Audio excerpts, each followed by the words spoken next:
सामान लेकर के और हमारे पंचभौतिक शरीर को रच दिया कायम संसार में। और गुरु ने क्या रचा? गुरु ने रचा इसके लिए अविनाशी। जब गुरु ने अविनाशी रचा है इसके लिए, तो अविनाशी को काल मारेगा नहीं।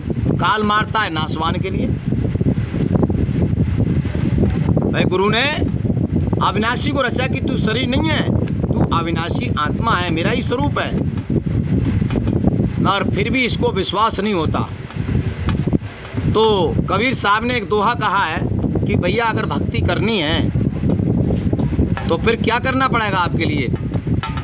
तो उन्होंने कहा कि पहले दही जमाइए, बाद में काढ़िए धार, और बछड़ा गऊ के पेट में घी पहुंचा बाजार।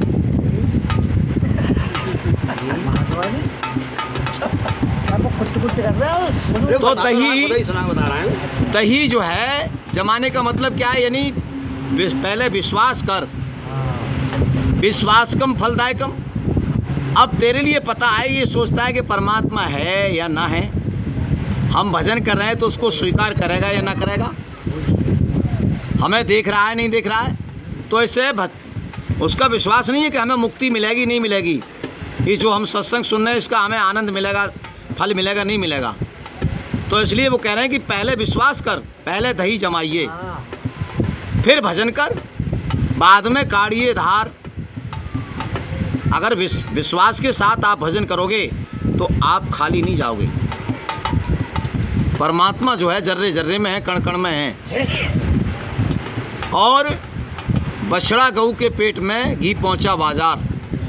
जब वो एकांत में बैठ करके भजन कर रहा है, घर में बैठ करके छुपक करके, मगर प्रचार उसका जो है बाहर हो रहा है, सब लोग अपने आप ही कहने लगे भगत जी उसके लिए, या भक्तानी कहने लगे। नाम किसी ने और मानो किसी को कोई पंडित आया भगत जी नाम रखने के लिए, अपने आप ही कहने लगे उसके लिए, तो अपने आप प्रचार हो गया उसका।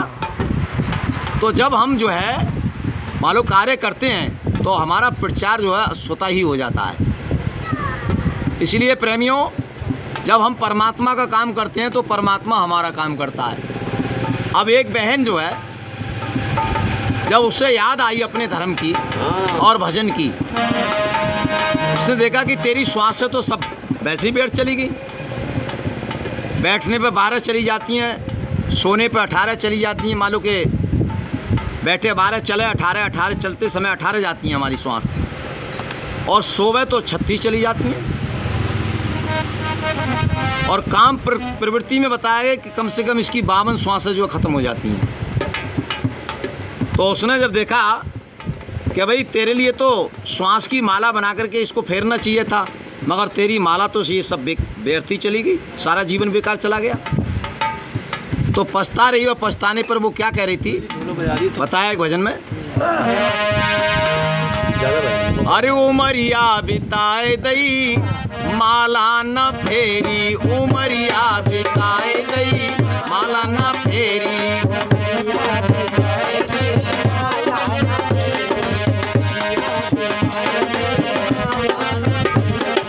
माला न फेरी राम, माला न फेरी, माला न फेरी राम, उमरिया बिताए दई माला न फेरी, उमरिया बिताए दई।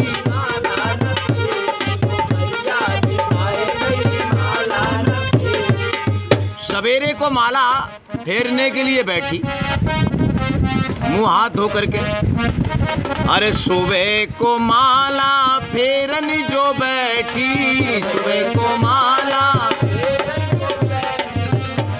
पड़ोसिन बैरन आए गई, माला न फेरी, पड़ोसिन बैरन आए गई। पड़ोसिन ने आवाज लगा दी, एकदम ध्यान उसका चल बेचल हो गया। पड़ोसिन जगाए दई माला न फेरी, पड़ोसिन जगाए दई, उमरिया बिताए दई माला न फेरी, उमरिया बिताए दई माला न फेरी। दोपहर में माला फेरन जो बैठी, दोपहर में माला, दोपहर में माला फेरन जो बैठी,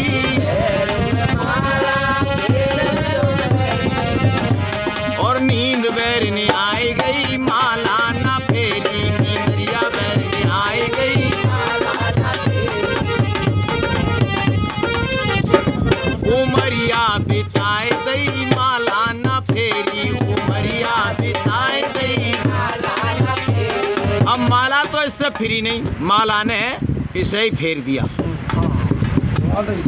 माला ने घुमा दिया इसको।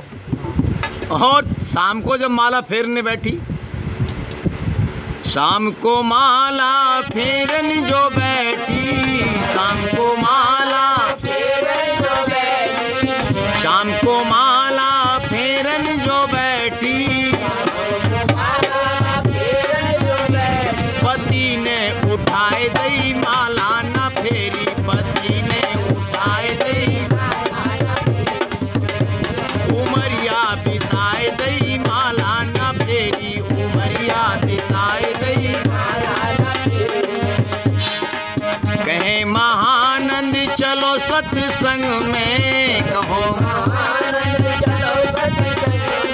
कहे महानंद चलो सत्संग में, सतगुरु की आवाज भई माला न फेरी, सतगुरु की आवाज भई उमरिया बिताए दई माला न फेरी, उमरिया बिताए दई माला न फेरी। तो ये सत्संग क्या है? सत्संग है भक्ति का पहला अंग। अगर सत्संग से ही तुम्हारी अगर लगन लग गई